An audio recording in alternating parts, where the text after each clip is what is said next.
So today's recipe is in 3 separate steps, and I'm going to take you through each step one at a time, step by step. It is 3 steps, but it's still very easy. Each step is very easy. So the first step is preparing the actual beefless. And for that, we're going to need about 1.5 cups of soy curls dry. And then you're going to cover them with warm water and just let them soak for 5 to 10 minutes. We also need, for the batter, 1 cup of water, cold water, 1/4 cup of ground flaxseed, and 1/4 cup of cornstarch. You'll also need about 1 cup of panko for the coating. And I want to point out, check your ingredients on your panko. Not all panko is vegan, so check the ingredients. I don't know why, but in some of them they put in milk ingredients. So let's start by making the batter. We're going to put the ground flaxseed, the cornstarch, and the 1 cup of water, cold water. Mix it all together in a bowl. You're going to mix this up. Keep mixing until it's well mixed, and then you're going to leave it, let it sit for about 5 minutes. As it sits, the flaxseed's going to absorb the water and it's going to thicken into a nicer batter. So about 5 minutes. So 5 minutes later, here you can see it's slightly thickened. It's not thick, but it has thickened somewhat. So this is your batter. So from here, you are going to add your drained soy curls, and you want to make sure that you get them all really good, completely coated. You can get in there with your hands if you're so inclined, because you really do want them all coated. That's how the panko is going to stick to it.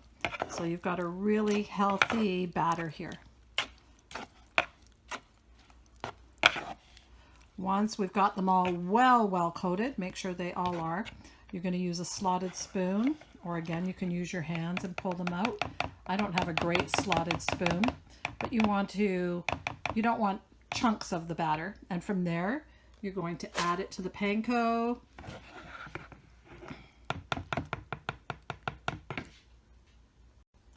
And now you really want to stir this up and make sure you get a good coating on each piece. So just stir it up real good.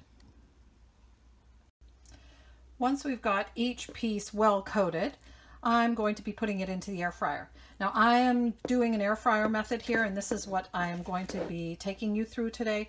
However, you can, at this point, have a shallow bit of oil in a pan, a nice big sauteing pan, and individually fry them. You want to make sure that they're not all clumped together.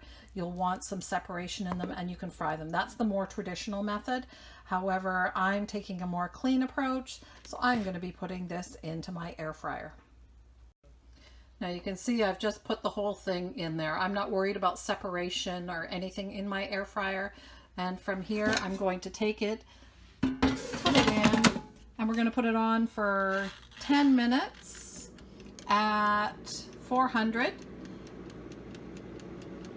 And then we'll take it out, stir it up, and put it back in. So it's on now for 10 minutes.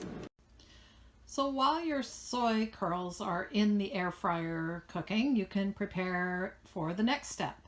I have taken a 1-inch cube of ginger here, and half of it I've shredded finely, and the other half is cut into juliennes.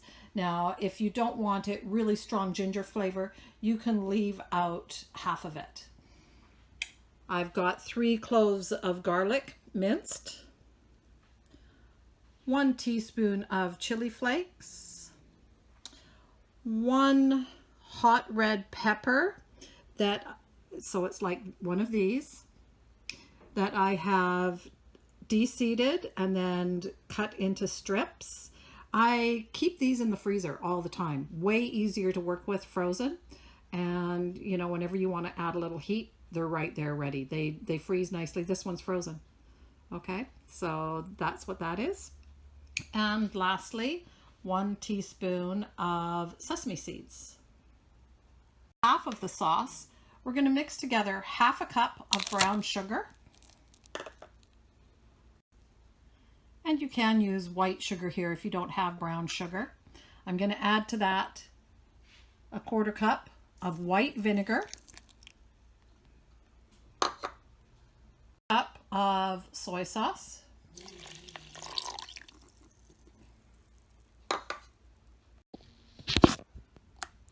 and a tablespoon of lemon juice. You're going to stir that all together, getting that sugar to dissolve in the liquids. And we're going to set both this sauce and the spices for the sauce. We're just going to set them aside for now while the soy curls cook. 10 minutes later from the air fryer, you can see it's starting to get a little bit crispy and they are stuck together. Yes. So I'm just going to take some tongs here and loosen them all up. And then we're going to put it back in, and we're going to do it just for 5 minutes at a time now until you get it nice and crispy and loose all the way through. Last time I did this, it just took an additional 5 minutes, so we'll see what happens today. So there we go, they're all loose. I'm going to put them back in the air fryer for another 5 minutes. Okay, let's make the sauce. We're going to start with our spices. I have heated 2 teaspoons of oil in my pan here. I'm going to turn it down to medium, and now I'm going to saute the ginger, the garlic, the chili flakes, the chopped chili, and the sesame seeds. We just want to saute those over medium heat for just a minute or so, not very long. We don't want to burn our garlic or our sesame seeds, so just about a minute. It will start getting really nice and fragrant now. Smells good. At this point, you're going to give your sauce mixture one last little stir. And then we're going to pour it right in.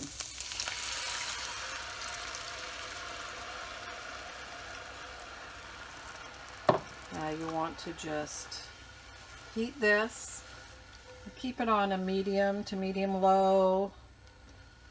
And you want to keep stirring it. It's going to start to bubble.